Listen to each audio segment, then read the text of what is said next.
LiveKit Agents can handle long-running tasks in the background. Let's try this deep research demo where we can ask our agent to do some research on the fall of the Roman Empire.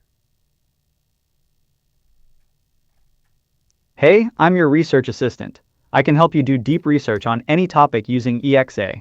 Just tell me what you'd like to learn about. Yeah, can I learn about the fall of the Roman Empire?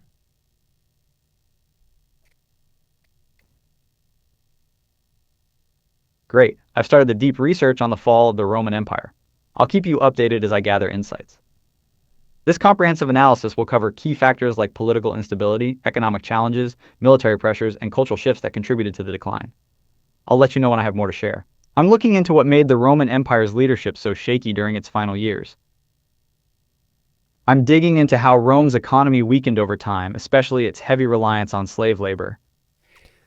So this demo is going to continue to run, but it's open source, so you can check out for the code for yourself just to see how it works.